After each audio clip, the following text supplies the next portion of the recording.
Pessoal, à medida que vocês forem entrando, por favor, vejam se agora a imagem, o áudio está chegando com qualidade aí, por favor.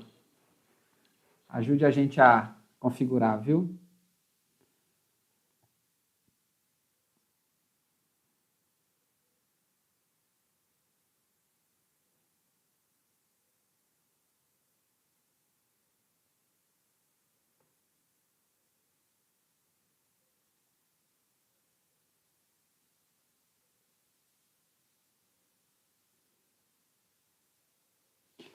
Está chegando bem agora? Ok. Ufa. Gente, que dificuldade, hein? Meu Deus. O áudio e o vídeo está bom agora? Por favor, falem aí. Tentei reconfigurar, reiniciar o computador, os programas. Amém.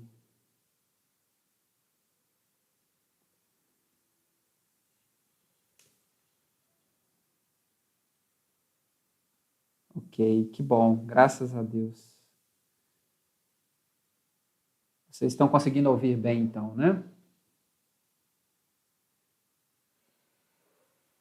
Que bom, acho que vai dar certo agora, graças a Deus. Hoje a internet apresentou já alguns problemas, então graças a Deus, ó, glória a Deus. Conseguimos então, mesmo com muita dificuldade, né? Atrasados, mas nós vamos ter a nossa aula em nome de Jesus. Gente, desculpe, viu, pelo incidente, mas realmente algumas coisas estão saindo do controle, né? Não sei o que está acontecendo ao certo, mas a nossa internet estava funcionando bem, mas à tarde deu alguns picos e agora à noite realmente ficou ruim. Mas parece que agora estabilizou, né? Então eu queria pedir a vocês desculpa pelo horário, tá?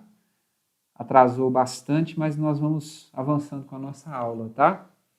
A sorte é que amanhã é feriado, né? Então algumas pessoas que ainda estão trabalhando conseguem uma folguinha, né? Então a gente tem aí uma brecha boa para a gente trabalhar.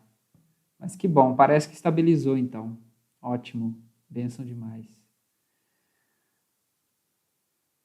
Amém, glória a Deus. Ok, gente, então vamos orar agradecendo ao Senhor. Já aproveito também para justificar a ausência da Leide. Ela gostaria de estar aqui agora também para uma palavra de saudação, para esse tempo de oração com vocês, mas ela também está em aula agora, então ela não pôde sair, tá? Ela está em aula também, mas manda um abraço, manda um beijo para vocês e ela gostaria de estar aqui, tá? Então nós vamos orar agradecendo a Deus por esse espaço, por esse tempo. Queria convidar você a fechar os seus olhos e nós vamos ter uma palavra de oração para começarmos a nossa aula, em nome de Jesus. Pai, nós te agradecemos, ó Deus, nós te bendizemos pelo teu amor, pela tua paz, pela tua bondade, Senhor, sobre nós. Ó Pai, obrigado, porque o Senhor está cuidando, ó Deus, de todas as coisas. E nós temos muito, ó Deus, para te pedir, muito a te agradecer. E obrigado, Senhor, por esse espaço, por esse privilégio que temos, ó Deus, de estarmos aqui, celebrando, ó Deus, a vida, celebrando a fé, celebrando a paz, agradecendo, ó Deus, por tudo que o Senhor tem feito. Obrigado, ó Deus, por essa experiência, esse tempo de ensino, de aprendizado. Obrigado, Senhor, porque o Senhor tem cuidado, o Senhor tem feito grandes coisas e creio que o Senhor dará para nós um tempo bom de aprendizado, um tempo, ó Pai, realmente de reflexão. Obrigado, Senhor, por isso e nós agradecemos muito ao Senhor, em nome de Jesus. Amém. Amém. Gente, hoje então nós vamos falar sobre um assunto muito importante, que é a respeito da formação do cânon bíblico. Como nós temos conversado com vocês, a Bíblia Sagrada ela tem uma história. A Bíblia Sagrada, enquanto livro, né, ela tem uma jornada, ela tem uma história, e essa história ela é muito importante para a nossa compreensão. O que nós temos em mãos, esse livro, né, esse livro formatado dessa forma, desse jeito, organizado assim, já é uma grande evolução, já é um grande avanço com relação ao que era. E a própria escolha, configuração, ordem desses livros, né, tem a ver também com algumas escolhas, algumas conversas, alguns diálogos, né? E nós vamos conversar um pouquinho hoje a respeito disso. A formação do cânon bíblico, um pouco dessa história, né? Como é que as coisas foram se formando, como é que as coisas foram se configurando para que tivéssemos essa estrutura, né? Então, a nossa aula hoje, ela tem esse tema, a formação do cânon bíblico. Ela tem esse assunto, né, que é um assunto importante. Qual que é o nosso objetivo nessa noite? O nosso objetivo, então, nessa noite é conversar um pouco sobre os aspectos históricos e literários que nos auxiliem na compreensão da formação do cânon bíblico, tá? Então, alguns aspectos, tanto históricos, literários, teológicos também, que vão nos ajudar um pouco na nossa compreensão sobre esse período de formação. Claro que não há pretensão também de nós esgotarmos esse assunto, porque é um assunto muito extenso, de muitos debates, né? E 1 hora e 20 que a gente vai conversar não vamos dizer, um espaço que consiga esgotar esse assunto, né? A gente tem vários livros, vários anos de debate, mas é apenas para vocês terem uma noção dessa caminhada histórica, literária, essa caminhada teológica também, que está por trás do que a gente tem, né, como Bíblia Sagrada. Esse livro que, dessa forma que está, né, como a gente brinca, ele não caiu pronto do céu, mas ele tem uma história, tem uma jornada, e como é o nosso principal fundamento de fé, é importante para nós sabermos algumas coisas a respeito desse livro, tá bom? Então, esse é o nosso objetivo para a nossa aula de hoje, tá? E como nós temos conversado, à medida que vocês tiverem algumas perguntas, forem surgindo dúvidas, vocês podem já ir colocando no nosso bate-papo, tá bom? Que ao final eu vou responder para vocês algumas perguntas. Ok, então vamos lá. Algumas definições importantes quando a gente fala sobre esse processo de formação do cânon bíblico. Algumas informações importantes para nós, né? Algumas definições, aliás. O que significa cânon, né? O que significa a palavra cânon? Significa regra, significa uma normativa, significa aquilo que delimita, aquilo que dá configuração, aquilo que ajuda a estruturar. E em relação ao cânon bíblico, né, quando a gente fala do cânon bíblico, o que nós estamos falando? É esse conjunto de livros que configuram o que nós vamos chamar de Sagradas Escrituras. Então, quando nós estamos falando do cânon bíblico, né, nós estamos falando sobre esse conjunto de livros que nós identificamos e chamamos de sagrado. Então, como eu havia dito para vocês, se vocês olharem na sua Bíblia, ela vai estar escrita Bíblia Sagrada, né? Muitas Bíblias vêm com esse título. Como vocês lembram, a palavra Bíblia é uma palavra que significa biblioteca. Então, o que essa capa está dizendo para nós é que ela é uma biblioteca sagrada. Então, esse aspecto para nós ele é fundamental. Quando nós estamos falando, então, de cânon bíblico, nós estamos falando de quê? É o conjunto de livros que nós consideramos sagrados. Né? Sagrados no sentido de que eles são realmente livros diferenciados de outras literaturas que nós temos nas nossas mãos, tá? Outra palavra importante é a palavra canonização. Canonização. O que significa a palavra canonização? É o processo pelo qual esses livros sagrados eles vão se tornar normativos, ou vão se tornar sagrados, né? Vão se tornar canônicos. Então, canonização é o processo pelo qual esses livros vão se tornar o que nós vamos chamar de sagrados, né? Então, cânon é o conjunto, canonização é o processo, e o que é canonicidade, que é outra palavra que aparece muito, é quando nós damos o status de canônico, ou seja, de sagrado, a um livro, né? Então, quando a gente fala assim, a canonicidade desse livro, nós estamos falando assim, a sacralidade. Então, a canonicidade é esse status de canônico, tá? Então, essas três palavrinhas, elas precisam ficar bem definidas na nossa cabeça quando nós estamos falando sobre cânon, tá? Cânon, o conjunto de livros que nós consideramos sagrados.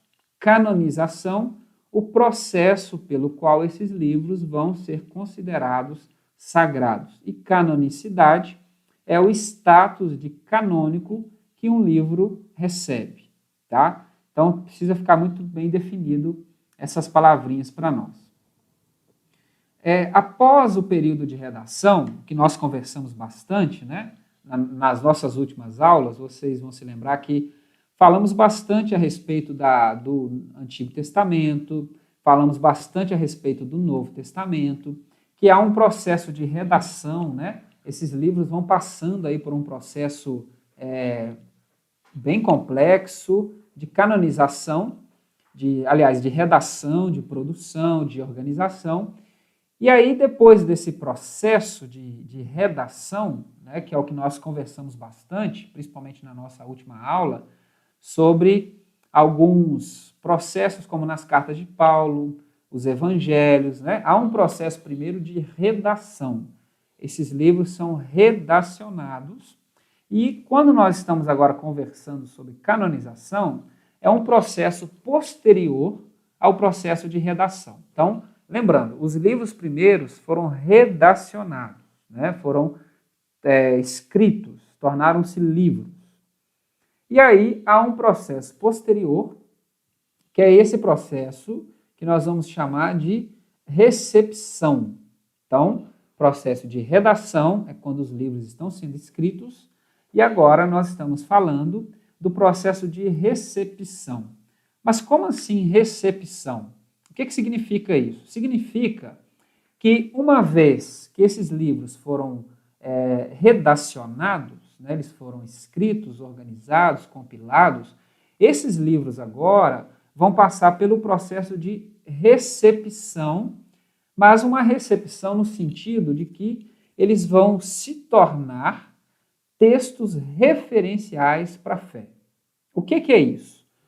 O que eu quero dizer com textos referenciais para a fé? O que eu quero dizer é que esses livros, como as cartas de Paulo, os evangelhos, né, tantos outros livros, eles vão ser redacionados, mas há um processo em que as pessoas que estão lendo esses livros, estão em contato com esses livros, seja nas comunidades de fé, seja no dia a dia, essas pessoas elas vão ter um entendimento, num determinado momento, que esses livros, que essa literatura, é uma literatura diferente, é uma literatura especial, é uma literatura que ela tem um tom diferenciado das demais literaturas. E qual é a diferença? Esses livros, essas histórias, essas memórias, são livros referenciais para a fé. O que significa isso? São livros que alimentam a fé, são livros que geram fé, são livros que fortalecem a fé, são livros que têm, né, normativas para a nossa fé.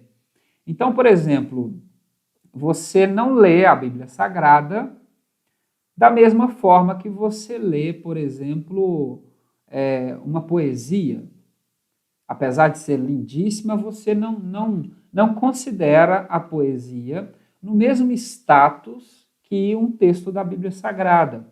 Por exemplo, você abre um site, lê uma notícia, lê algum evento e você não trata aquela notícia, aquele conteúdo em si, da mesma forma que você trata, por exemplo, um salmo.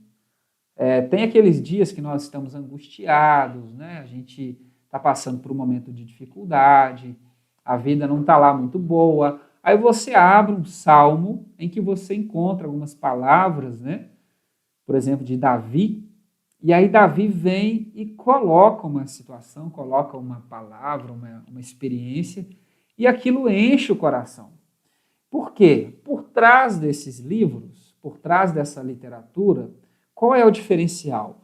A igreja vai percebendo, a comunidade vai percebendo que esses textos, na verdade, eles contêm, eles expressam algo que eles vão chamar de palavra de Deus. Então, a diferença, por exemplo, de você ler um poema, ler uma receita de bolo, ler o texto de um pastor que escreveu, uma devocional de alguém, uma reflexão, né? Um conteúdo, e ler a Bíblia Sagrada, a diferença é que há a compreensão de que você está falando de uma palavra sagrada.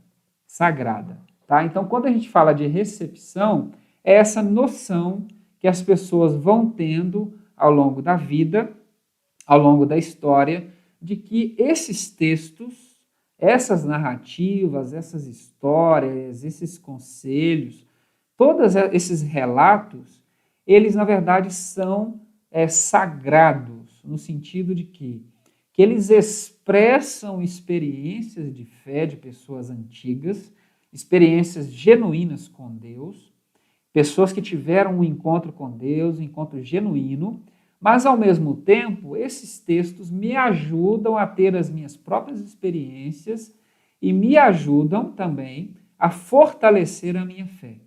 Então, é muito bonito essa compreensão. Essa compreensão ela é maravilhosa quando a gente está conversando a respeito desse processo. E algo bonito é que é um processo informal. É um processo que vai acontecendo ao longo do tempo, esse processo vai sendo progressivo ao longo do tempo, e a noção posterior, vamos dizer, da igreja enquanto instituição, para vamos dizer, legitimar e consagrar esses livros, essa decisão conciliar mais organizada, mais institucional, ela é uma decisão posterior, porque esses livros vão sendo usados na comunidade de fé, vão sendo utilizados nas liturgias, nos cultos, nas celebrações, nos chamados catecismos, né? Nesses momentos de ensino, de educação cristã, na família, nas festas. E, posteriormente, a igreja, enquanto instituição, ela vai sancionar o que as comunidades de fé já estão fazendo. Então, é muito bonito perceber que é na vida, é no dia a dia das comunidades, que esses textos, ao serem usados na vida, ao serem aplicados na vida, as pessoas vão percebendo que esses textos não são textos comuns e há algo divino nessa literatura que, ao ser acolhida, meditada, refletida e aplicada, esses livros trazem uma transformação na vida. Então, o critério de recepção dessas comunidades é reconhecer a experiência religiosa, é reconhecer que esses livros são livros que trazem transformação, são livros que geram transformação, são literaturas que trazem, né, mudança na vida de quem lê. É uma concepção muito importante, muito bonita, tá? E outro aspecto a respeito desse período de recepção é também a questão da conservação e da transmissão desse material. Como eu disse para vocês, isso daqui, gente, é tecnologia.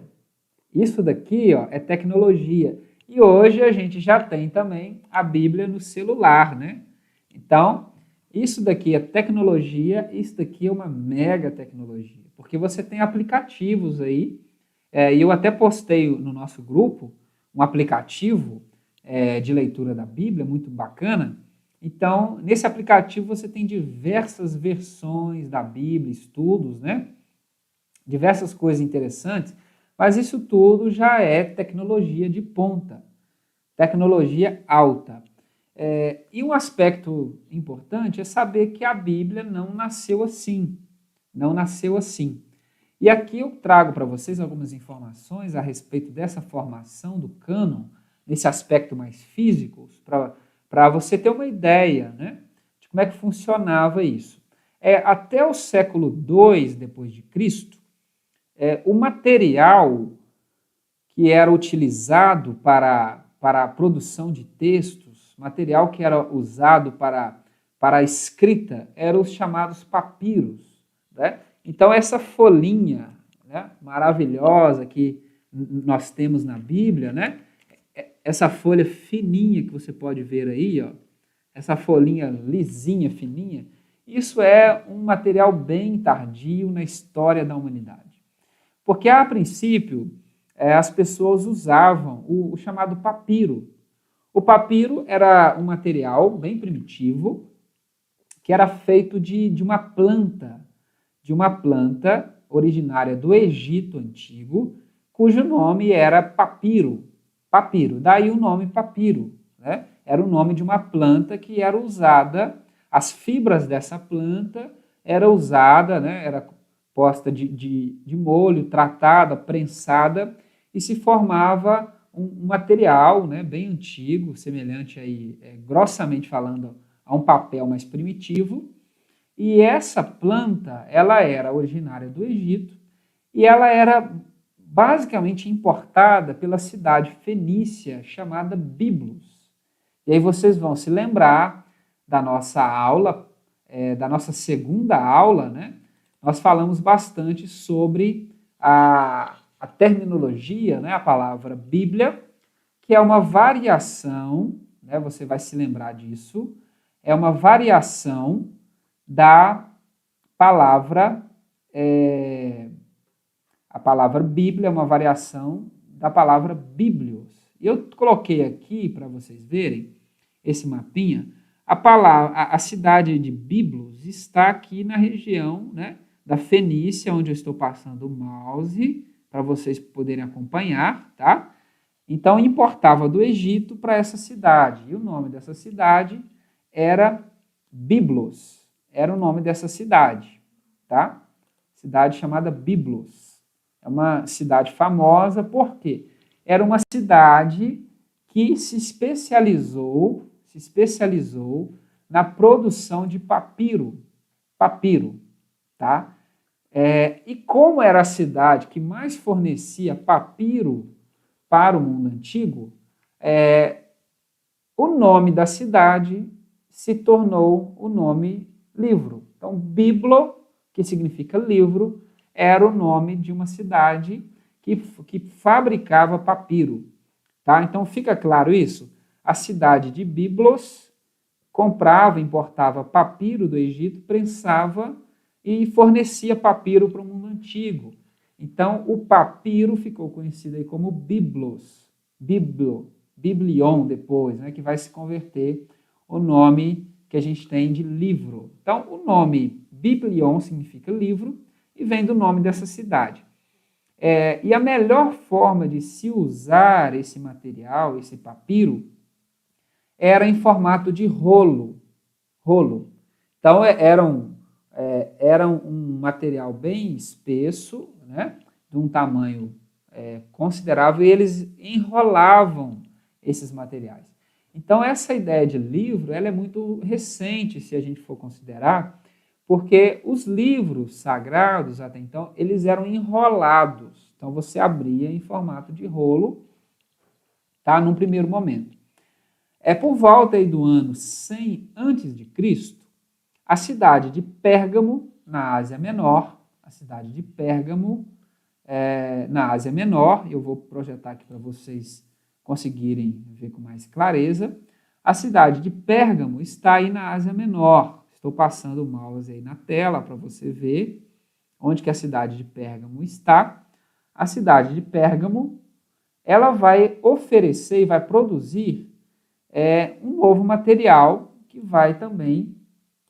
não foi projetado, desculpe, gente. A cidade de Pérgamo aqui, ó, onde eu havia dito para vocês. Essa cidade aqui da Ásia Menor, tá? Cidade de Pérgamo.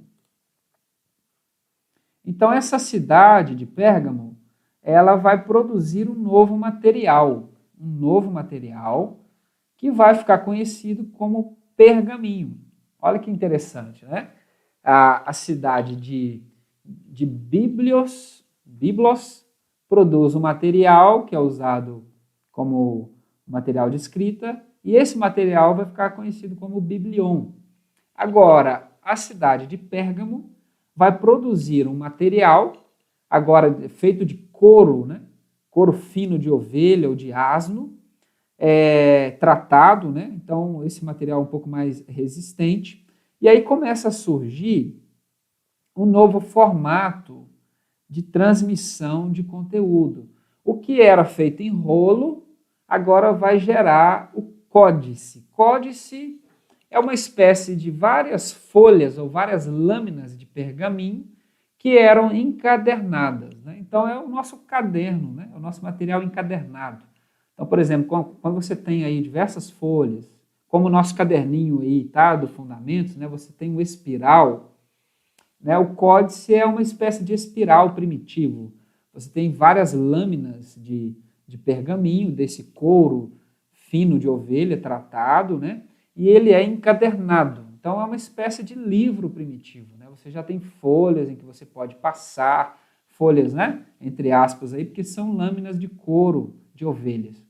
Então, esses pergaminhos começam a circular por volta aí do ano 100 a.C. E vai ser o material preferido da igreja primitiva. Porque quando a igreja primitiva começa a produzir o material, né, a produzir os seus escritos, então você pode prestar atenção na data, né, esse pergaminho surge por volta de 100 anos antes de Cristo. Quando a igreja começa a escrever, esse material já está em bastante circulação. Então vai ser o material principal usados aí para os escritos do Novo Testamento, o pergaminho, tá? E aí, a partir do século VIII, bem tardio, na região da Síria, se desenvolve a fabricação de uma espécie de papel de linho, que já é um papel mais moderno, mais parecido com o nosso, vai sendo aperfeiçoado até por volta do século XIII em diante, que aí vai surgindo, né, toda essa tecnologia do papel, tá? Até a gente chegar ao que a gente tem hoje, né? Essa qualidade absurda aqui de material de conteúdo. E, de novo, o celular, né? O celular que é um objeto assim, multifuncional, né? Então, é só para vocês terem uma noção dessa história, dessa riqueza, né, que a Bíblia Sagrada foi passando. E é com esse material, seja a princípio de papiros, né, rolos, e seja depois com esses pergaminhos, né, que os conteúdos sagrados vão sendo transmitidos.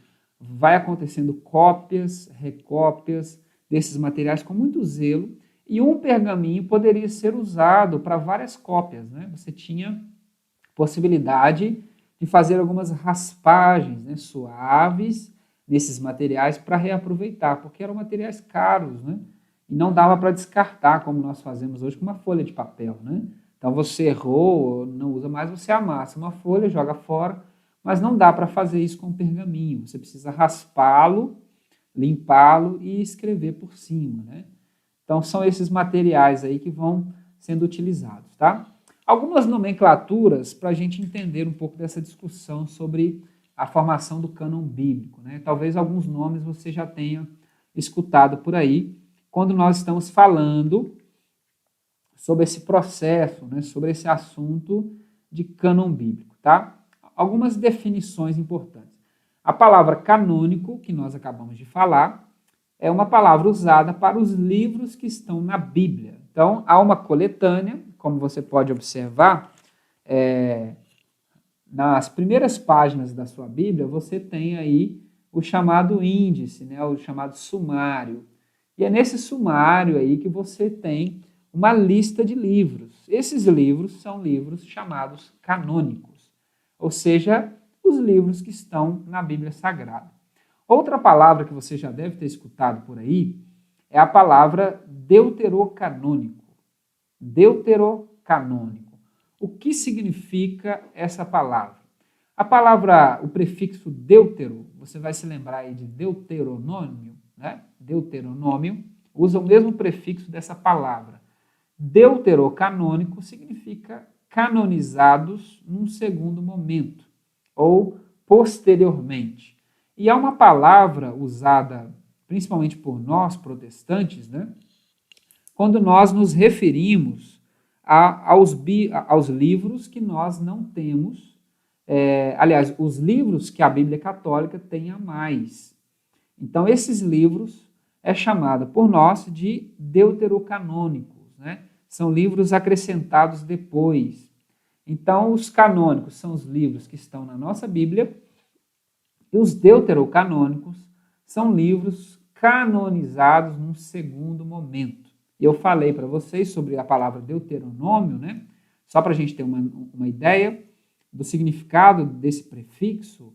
Deuteronômio significa uma segunda lei, ou a lei de um segundo momento, né? Porque o Deuteronômio é uma retomada das leis que estão registradas no livro de Levítico. Então, esse deutero no sentido de posterior, tá? A palavra extracanônico é outra palavra também que a gente ouve por aí. Talvez você já tenha escutado. Extracanônico é uma palavra que significa os livros que estão fora da Bíblia, tá? Fora da Bíblia. Que, na verdade, vai ser praticamente sinônimo da palavra apócrifo. Apócrifo. A palavra apócrifo, geralmente, ela é muito usada porque ela tem, às vezes, uma conotação, porque o significado dela é oculto, escondido, né? E ela acabou ganhando muita força, principalmente quando começaram a surgir, aí, através de descobertas arqueológicas, diversas literaturas aí do 2º, 3º século da era cristã, e com conteúdos, né, divergentes dos livros que estavam na Bíblia Sagrada. E aí esses livros começaram a ser chamados de apócrifos, né, porque eram usados no primeiro momento por alguns grupos chamados gnósticos, do Egito, diversas localidades do mundo antigo, mas, na verdade, a palavra apócrifo, ela é uma palavra que significa, quando nós estamos falando de livros apócrifos, de livros que não estão na Bíblia, ou que não têm esse aspecto de sagrado, não são considerados por nós como livros sagrados. Então, a palavra apócrifo e a palavra extracanônico são palavras que devem ser usadas como sinônimos, tá? E em questão aí de palavra correta a se usar, em questão de pesquisa bíblica, a palavra extracanônico é até uma palavra mais segura para se usar, tá? Mas extracanônico e apócrifo são duas palavras sinônimas no que diz respeito à pesquisa bíblica, tá? Que quer dizer livros que estão fora da Bíblia. E uma outra palavra que aparece muito quando nós estamos discutindo a respeito de cânon bíblico é a palavra também que você já deve ter escutado, pseudepígrafo. Pseudepígrafo. Era muito comum na antiguidade alguns autores bíblicos, ao escreverem a sua obra, né, alguns autores do mundo antigo, ao escrever a sua obra, colocaram uma autoria que não era a sua própria autoria. Por exemplo, nós temos diversos escritos antigos aí que eles são colocados, né, como se fosse autoria. Por exemplo, tem o livro de Enoque, o Apocalipse de Abraão. São todos livros que estão fora da Bíblia, né? Não são livros canônicos, são livros que foram escritos depois, e tem toda uma discussão, né, do motivo deles estarem fora da Bíblia, mas não foram, por exemplo, Abraão, alguns livros, né, Assunção de Moisés, Apocalipse de Paulo, são todos livros que foram escritos no momento posterior e não foram canonizados, é lógico, e eles são chamados pseudepígrafos porque eles são creditados a autores, aí, entre aspas, né, falsos, não no sentido de querer, né, direitos autorais e tudo, mas é no sentido de autoridade. Era muito comum isso no mundo antigo. Você, até em formato de homenagem, né, ou de evocar uma autoridade, você acaba escrevendo, dando a autoria desse escrito para uma pessoa que não é propriamente quem, de fato, escreveu esse livro, tá? Então, são algumas palavras aí que aparecem nesse universo quando a gente está conversando sobre cânon bíblico, tá? Então, canônico, deuterocanônico, extracanônico, apócrifo, pseudepígrafos, tá? Então, são palavrinhas aí que, se você prestar bastante atenção, elas mesmo, né, elas conseguem, vamos dizer, se autoexplicarem, tá? Porque canônico, né, lembre, cânon, regra, sagrado, deutero, lembra de Deuteronômio, né, uma segunda lei, então, canonizados depois, extracanônico, ou seja, que extrapola o cânon, apócrifo, né, lembra aí da palavra apocalipse, né, apó, esse prefixo apó serve tanto para tirar ou colocar, né, revelar tem esse sentido, você revela de novo ou vela, né, de novo. E pseudo, falso, grifo, né, grifo, grafar, grafia, né, então uma grafia falsa nesse sentido de autoria. Então são palavrinhas que se explicam, tá? Bom, avançando um pouquinho, com relação à formação do Antigo Testamento, tá? Algumas coleções, alguns livros, né, assim como nós vimos na nossa aula passada sobre os escritos do Novo Testamento, então eu nem vou voltar muito lá, mas só para vocês se lembrarem um pouco, assim como o Novo Testamento foi sendo formado a partir de pequenas narrativas, pequenas coleções, pequenos blocos, pequenas memórias, o Antigo Testamento também. Ele vai sendo formado por pequenos blocos, tá? Por exemplo, os 10 mandamentos possivelmente foi aí, talvez o primeiro bloco que foi forjado, foi formado, né, no seio da comunidade de Israel. E não só isso, possivelmente foi o primeiro bloco, ou o primeiro conteúdo que trouxe para Israel a noção de que eram escritos sagrados. Você tem a narrativa, né, de Êxodo capítulo 20, que Moisés